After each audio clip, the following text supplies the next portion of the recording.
उत्तर प्रदेश में हुए शंकराचार्य के अपमान को लेकर योगी की भाजपा सरकार के विरोध में उतरी छत्तीसगढ़ कांग्रेस कमेटी।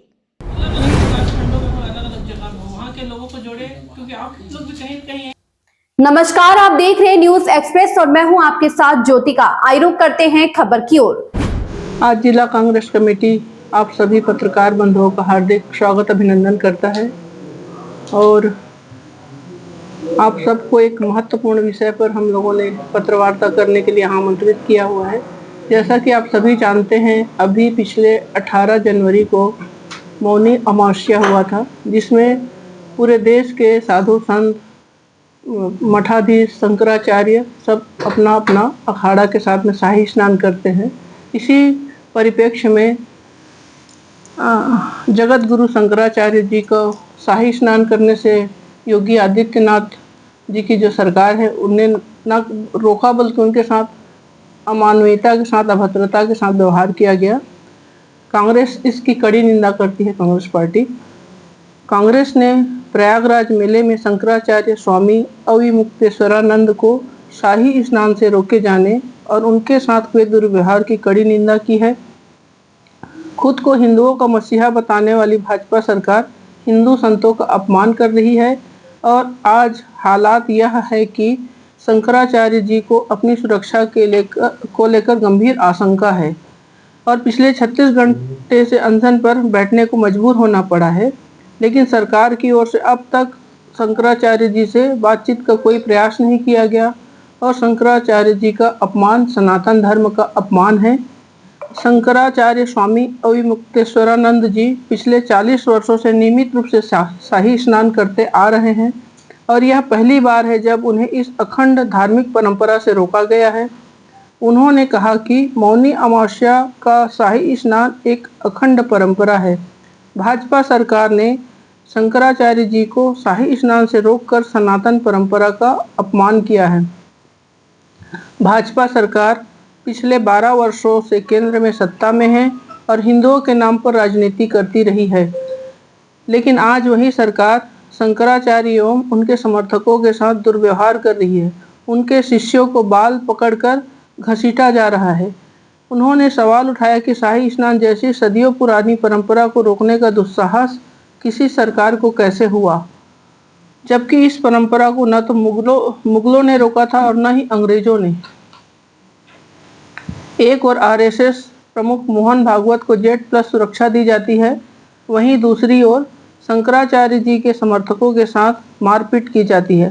शंकराचार्य जी को उनकी पालकी पर जाने तक की अनुमति नहीं दी जाती। उन्होंने सवाल किया कि क्या मोहन भागवत शंकराचार्य से बड़े हो गए हैं। शंकराचार्य स्वामी अविमुक्तेश्वरानंद जी का अपराध केवल इतना है कि वे कमियों पर सवाल उठाते हैं, सरकार की आलोचना करते हैं, अयोध्या में आधे अधूरे राम मंदिर की प्राण प्रतिष्ठा पर आपत्ति जताते हैं, महाकुंभ में अव्यवस्थाओं और कोविड काल के दौरान गंगा में तैरती लाशों का उल्लेख करते हैं। इसलिए भाजपा उनका अपमान करने पर तुली है। इन सब की कांग्रेस पार्टी कड़ी निंदा करती है और इसीलिए हम सब आप पत्रकार साथियों को बुलाए थे। जैसा कि अभी पार्टी का निर्देश आया है कि जो भी शंकराचार्य जी के साथ में वो अनशन पे बैठे हुए हैं और शायद आज युवा कांग्रेस वाले लोग प्रदर्शन भी किए हैं, कुछ जेल भी गए हैं। से मैं समाचार में देख रही थी। हम लोग चूँकि अभी इधर मनरेगा बचाओ संग्राम के लिए गांव में हैं, जिला मुख्यालय से दूर हूँ, और जैसा पार्टी का आगे निर्देश होगा कांग्रेस पार्टी उसके अनुरूप कार्य करेगी। ओटीडी संग्रहण केंद्र में और जो धान खरीदी का जो स्टॉक होता है किसानों का, जो धान सोसाइटी में बेचते हैं, उसे राइस मिलर और संग्रहण केंद्र द्वारा उठाया जाता है और उसको कूट के सोसाइटियों में चावल बना के भेजा जाता है। लेकिन आज न्यूज़ के माध्यम से पता चला कि धान में 2100 कुंटल की कमी है और उसको पूर्ति करने के लिए मिट्टी और मुरुम जैसे मिलाकर उसकी भरपाई की जा रही थी। कुछ पत्रकारों भाई या गांव वालों ने देखा और देखने के बाद उसमें मीडिया में आया, तो कहीं ना कहीं जो भाजपा सरकार है वो किसानों के जो धान है, अनाज है, एक तो चूहा को बदनाम कर चुकी है। 7 करोड़ का धान चूहा खा के भाग गया है और अभी किसानों का धान खरीदना है। जो किसान धान बेच चुके हैं पहले धान बेच चुके हैं, वो किसी का रकबा कटा है तो उसको जुड़वाने के लिए परेशान थे। अभी क्या हुआ कि सोसाइटी में पूरा सचिव और जितने भी अधिकारी हैं, तहसीलदार, एसडीएम, जितने भी अधिकारी हैं, सभी को वहाँ सोसाइटी में ड्यूटी लगा दिए हैं और इस तरह से जांच किया जा रहा है कि वो गांजा है कि शराब है, छापा मारे टाइप का। जहाँ टोकन कटा वहाँ जाके एक एक बोरे का मिलान, ज़्यादा कम हुआ तो उसको बताना पड़ रहा है कि मेरा फसल कम हुआ कि ज़्यादा हुआ। फिर कई किसानों का ऑटोमेटिक इन लोग क्या कर रहे हैं, आत्मसमर्पण कर दे रहे हैं। माने कहीं ना कहीं इन लोग जो किसान को 3100 रुपये देने की बात कर रही है, 21 कुंटल खरीदी की बात कर रही है। सरकार पूरी तरह से नाकाम है। वो हमारी जब सरकार थी 2500 का घोषणा था और 2800 रुपये हम लोग दिए थे और किसानों के एक एक धारा खरीदे थे हम लोग। 20 कुंटल हमारे भूपेश बघेल की सरकार में हुआ था। और आज जिस तरह से इन लोग भ्रष्टाचार को आगे बढ़ा रहे, चाहे वो शराब रहे कि धान की खरीदी रहे या आज मनरेगा बचाओ हम लोग इसमें आए, अब मनरेगा को भी ठेकेदारी में देने की बात चल रही है। तो कहीं ना कहीं आज बेरोजगार जो युवा है गांव के, जिसके पास पढ़े लिखे और रोजगार खेत डोली नहीं है, वो मनरेगा से अपना जीवन यापन करता था, आज वो पलायन होने के लिए मजबूर हो जाएंगे। दूसरी, आज हमको नाम बदलने की ज़रूरत नहीं है, काम की ज़रूरत है, पैसा की ज़रूरत है, रोजगार की ज़रूरत है, शिक्षा की ज़रूरत है, स्वास्थ्य की ज़रूरत है, गांव में विकास की ज़रूरत है। तो कहीं ना कहीं सरकार जो है अपने मनसा, अपने जो विचारधारा के जो आदमी हैं उसको लाभ पहुंचाने के लिए एकत्रित होकर काम कर रहे हैं और टारगेट में लेके काम कर रहे हैं कि किसको परेशान करना है, किसको छोड़ना है।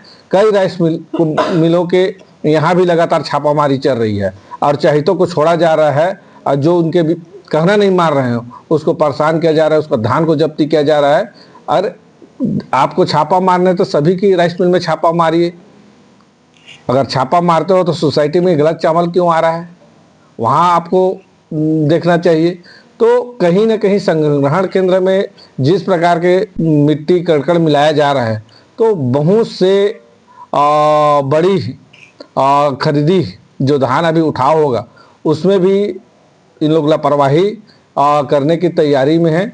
मैं पत्रकार मीडिया बंधु को कहना चाहता हूं कि लगातार आप सोसाइटी में भी जाइए और संग्रहण केंद्र में भी जाइए और राइस मिल में भी जाइए और उनके धान को भी चेक करिए और मीडिया में भी चलाइए।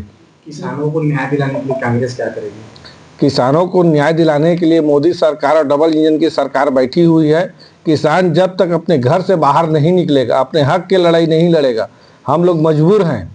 हम लोग हर सवाल, हर जवाब को अपने माध्यम से, मीडिया के माध्यम से, धरना प्रदर्शन के माध्यम से, पुतला दहन के माध्यम से लगातार जिला, प्रदेश और ब्लॉक में हम लोग लगातार रैली के, धरना प्रदर्शन, भूख हड़ताल के माध्यम से करते जा रहे हैं। लेकिन अभी हमारे जो किसान भाई हैं वो घर से बाहर निकलने के लिए मजबूर हैं।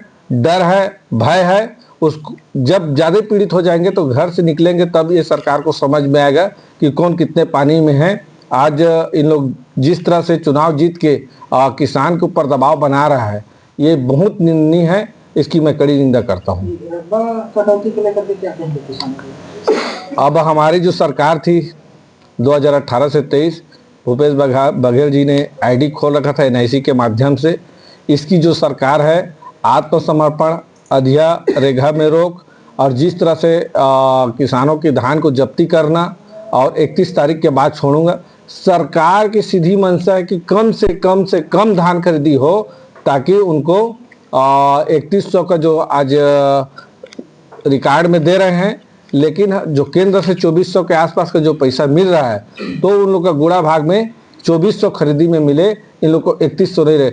उस रेट की जो कैलकुलेशन है उसको बचाने के लिए इन लोग आज इस तरह से रकबा कटौती या अन्य प्रकार के जो अभी धान की जब्ती या आत्मसमर्पण रकबा या अधिया रेखा में भी इन लोग, जो किसान अधिया रेखा में पूरा पहले धान बेचते थे, अब अधिया जो बोए हैं वो आधी धान बेच पाएंगे।